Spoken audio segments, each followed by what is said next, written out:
There are many ways you can measure an effective wireless provider. Looking at mobile network operators, you could kind of evaluate based on value. What do they give you for what you pay for? How much are you paying for your bill? Whether it's single line, multi line, the network experience, the type of network access, tethering data, deprial, all these things. But one thing that's often overlooked, and you only care about it when you don't get it, is customer satisfaction, customer care, and just the overall experience from this angle. All right, and this article here from PC Mag, very good write up. I'll go ahead and link this in the description. Virtual carriers beat AT&T, T-Mobile, and Verizon on customer satisfaction. A virtual carrier basically means these are mobile virtual network operators. These are companies that resell these three networks under different brands, completely unassociated brands, completely different companies. And because they only sell the network access, but they provide their own customer care, they provide their own support, you can have different experiences as a customer. So it says here the Venerable American Consumer Satisfaction Index says the happiest wireless customers are the ones not using the big three. Okay, so let's see how much separation is there. All right. The first set of data we'll look at here, this is the American Customer Satisfaction Index for wireless phone service.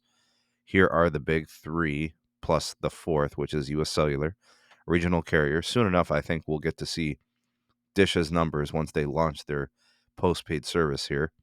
And that this is important to note. These are obviously postpaid and prepaid numbers combined under these umbrella brands. All right, so we got a 3% positive change here for T-Mobile. In 2021, they were at 72, and then now rated at a 74. Overall, the market, 73, 73 is unchanged, so nothing really changed in there. AT&T dipped a bit year over year. All right, 74 down to 73. Verizon dipped from 74 to 73, and then US Cellular gained from 69 to 71. So US Cellular making gains, T-Mobile making gains, AT&T and Verizon dipping a bit. I'm not sure what the causes of this. It's quite possible this is associated with customers not feeling they're getting what they're paying for. And of course, with T-Mobile, maybe that satisfaction is the fact that there could be customers that are switching to T-Mobile from other companies and they feel like, oh, wow, this service is pretty good and I'm paying a lot less. I'm more satisfied. I wonder if that's what it is. You guys can comment down below what you think it is exactly that's improving that T-Mobile score. Uh, and to be honest with you, it's really all not that different, right? They're pretty close, 74, 73. I don't know. I guess it's notable there. All right, let's look at the MVNOs.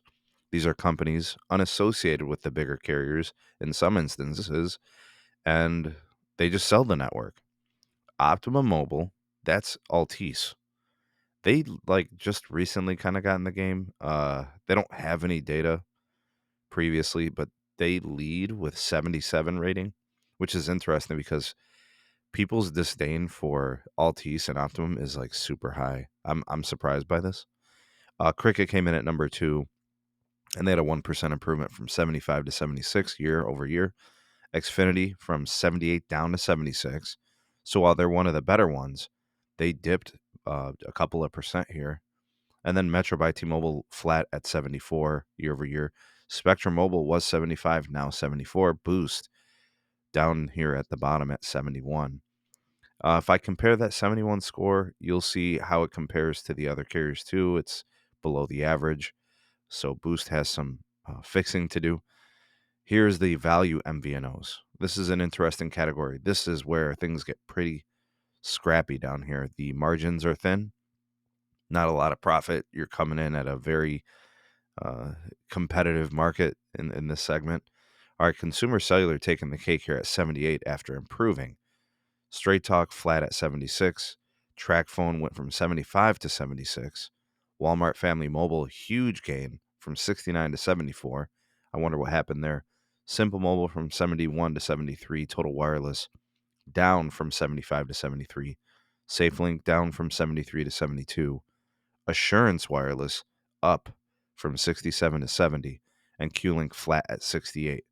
So some interesting stuff here. I'm not really sure exactly what this means to you per se.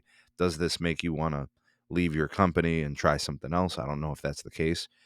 Does it maybe explain some of your experiences? That may be it. You guys can comment down below if you feel like these reflect your experiences.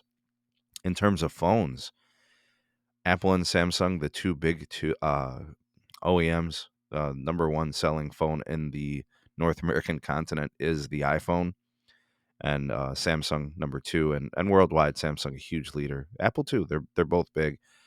Leading score of 80 out of 100. Google, Motorola, and others way behind. Not really sure what could be the cause of this. But those, and I think, like I've always like read these stories. I don't think there's anything else here, but that seems to be the case. I see that often. They just don't seem to have much market share, and I don't know. Most people feel pretty satisfied with their iPhone. Most people are pretty satisfied with their Galaxies, and those users typically keep those types of phones long periods of time. They're powerful, they're great. People enjoy them. But interesting stuff there. Let's see here. It says here, oh, this is an interesting one. AT&T leads the major carriers when rated as wireless phone service, but T-Mobile slips slightly ahead as a mobile network operator. Verizon rates by far the best on year-over-year network quality. So that stuff still continues to be consistent. All right, what do you guys think? There's a little bit of data to look at.